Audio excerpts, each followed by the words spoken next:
Welcome back to Cutting Edge Consciousness, thought-provoking discussions and bold ideas from the edge of possibility. We are back. Welcome back to Cutting Edge Consciousness.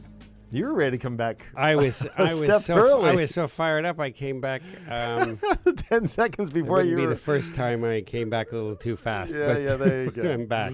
Ta-da! So, the glaring indignity and the whole process of getting real with it so that we can own it. Man, that was fantastic.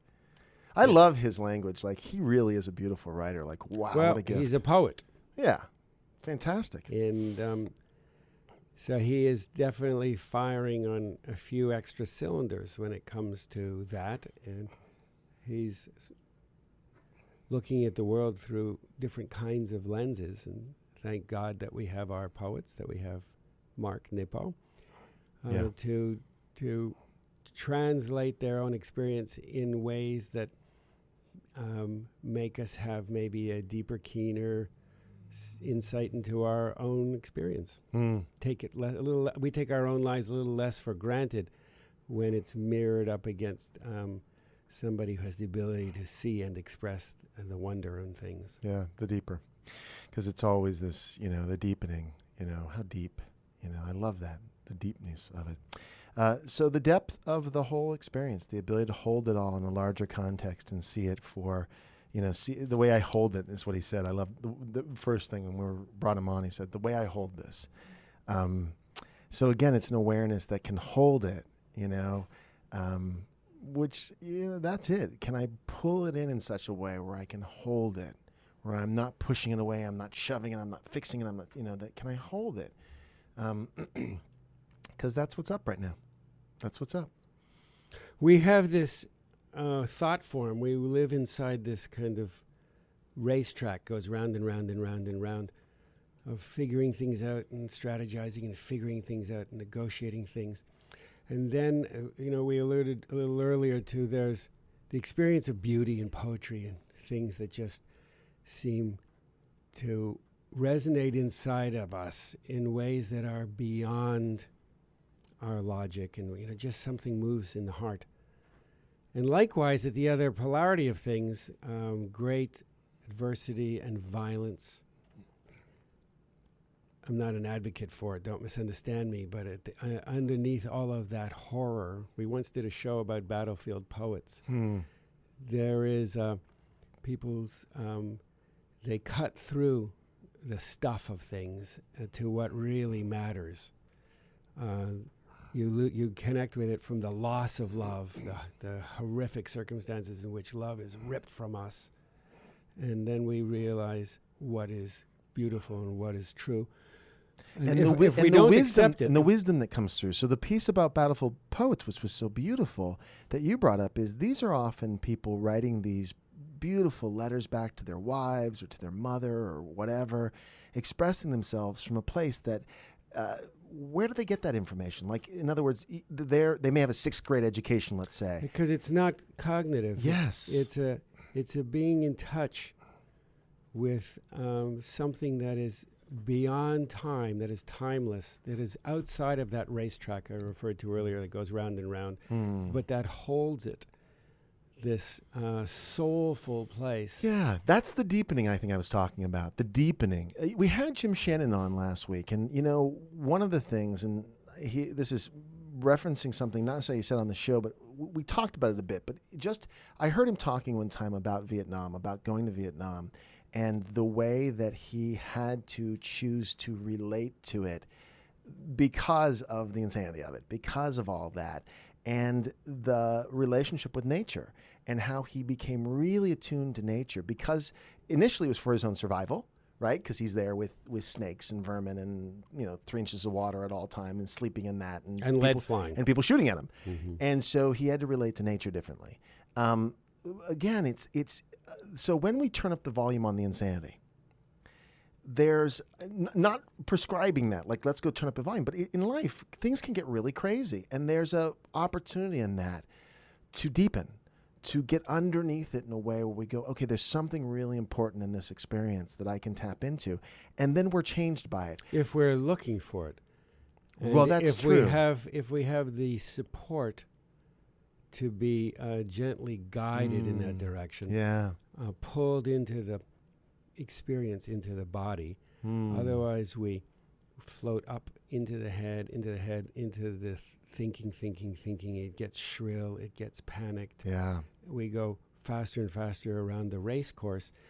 When the opportunity is to engage something, the mystery that is larger than that race course. Yeah. Wherein answers and solutions and antidotes to crisis exist. Yeah. And for Jim Shannon, it happened in the face of war. For so many battlefield poets, something deep came out in them that lived on beyond them, that we can all relate to and go, wow, that's profound. I want a piece of that. And for Mark Nepo, it's the cancer, that he faced his own mortality. And there was this moment in time where he was severe, inexplicably, I don't know what the word is, but he's changed forever. Whatever the good word is to say, changed forever. Forever. In a really profound way. That's one word. It's changed forever is one word. Changeforever.com. .com, that's right. So I don't know. It's going to be, it's really interesting to look at this battle, this war that's within us as a culture that has been raging for a long time. And now it's hit a fever pitch, and the battlefield is defined, and I hope some depth can come out of it. And again, I thread back to it's a personal process. It's very easy for us all, for me, for all of us to make it about what's going on out there, and it is certainly going on out there. It is also going on inside here, and. The whole idea of respect, there's not a lot of respect being modeled out there, but to respect means to look back. Respect, to look back, and to look back first at self. When I respect myself, I acknowledge all of those aspects, all of those energies and beliefs that are at play inside of me, and I don't have to annihilate them as is being played out right now as this teeter-totter. I've got to annihilate you. You're up. You're down. We don't have to annihilate that within us, but we have to know that it's there and make peace with it. Yeah, and meet its needs. One of the other things that's a thread of this whole experience too, the upping of the ante. So I think of war and how crazy it can get. That whole nuclear age where, okay, how far are we willing to go? Well, we're willing to go far enough where we can push a button and literally blow everything up. Well, if you not you, but me if too. We only have two options. Yeah. If we're living in a place where there's no room for nuance, there's no room for the mystery that comes between. If it's only I'm right or wrong, absolutes and guarantees, left and right, if there's only two options, then the rapidity with which those options are presented and with which we identify with those options, it gets up-leveled until it goes even the pretense of civility goes out the window. And at some point, if there's only two options, then the unthinkable suddenly becomes thinkable. We can close down the government. That's right. Or we can annihilate. We resort to the unthinkable because we don't have any other options. Total annihilation. If that only happens if you're stuck going around the racetrack. Yeah, it becomes a very desperate situation. There's no room for anything else except desperate. Desperate times call for desperate measures. Have we heard that? Right. Where does that come from? That doesn't come from a mystic. No, it does not. It does not come from a mystic. Those are the ruminations of people of thinking, a desperate consciousness. Of desperate consciousness. Yeah, big time. And out of that, leaders emerge. And there is such an opportunity right now for some leadership. And I don't think it's leadership that is sort of, we look to the leader, maybe the president or the speaker or the this or the that. I mean leadership emerging, a voice of clarity. I don't know what it's going to be. Sometimes, again, it's an event. Something happens where... Well, we have some. Right. We just had one on.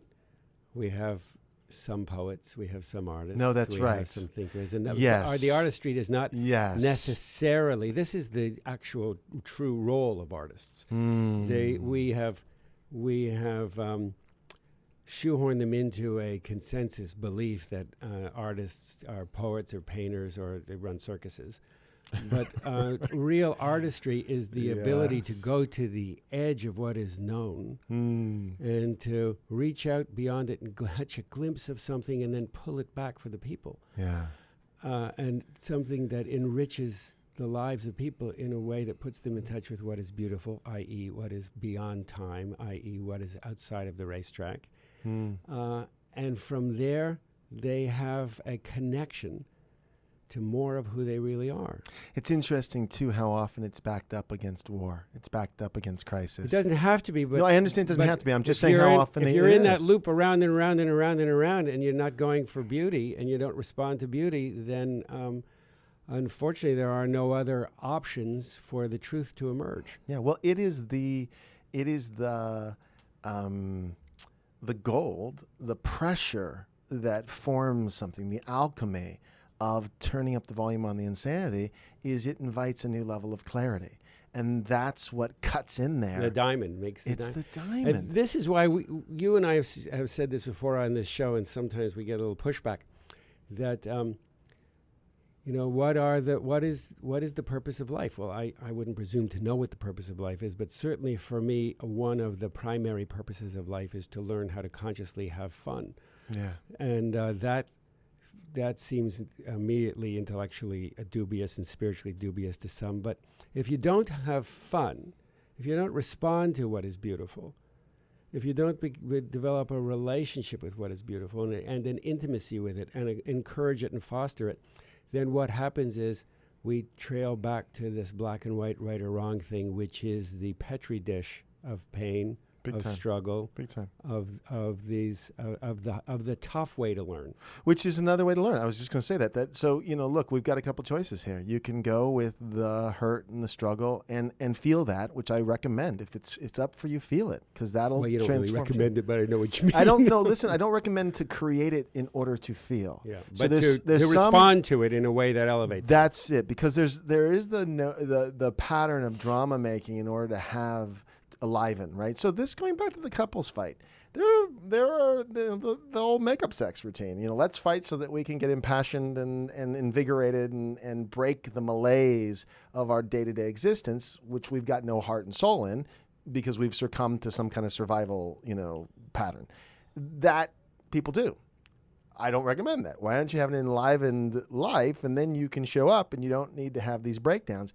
That would be the choice I would choose to make in my life, that there's enough juice, that both my wife and I are doing things. We're enough individual, have enough interests, have enough passions, have enough whatever to keep life spicy without having to set up the breakdowns.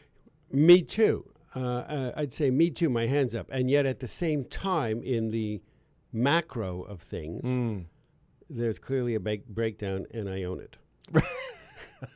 So no, I got that. I have a handle.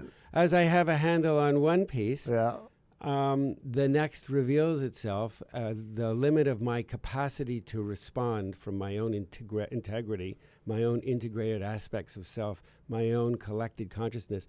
I max out on that, and I can see the edge. And the edge then, increasingly, is one of fun and beauty, a chaos that is gorgeous. Yep. And the flip side of it is one where I'm reactive to it. I don't want to deal with it. I want to push it away. That chaos becomes very scary.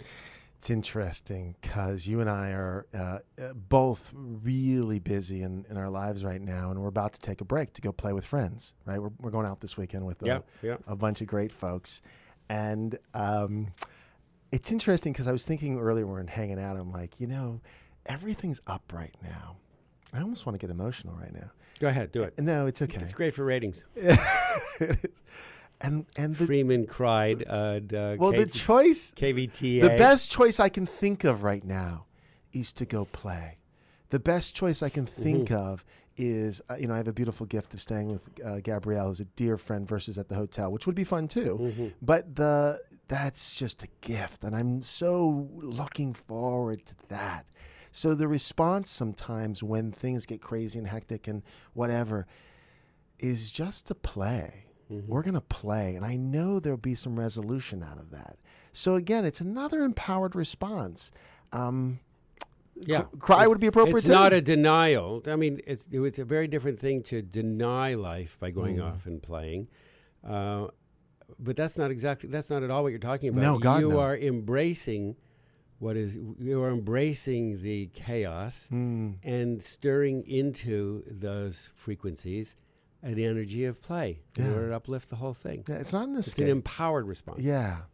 Hey, we are empowered, but we're also... But we got to get out of here. So for those of you listening, we just want to encourage you to keep coming back. We want to encourage you to meet us in all the places we love to be met: YouTube, Facebook, comments. Stay in this conversation. We love having you. And thanks for listening.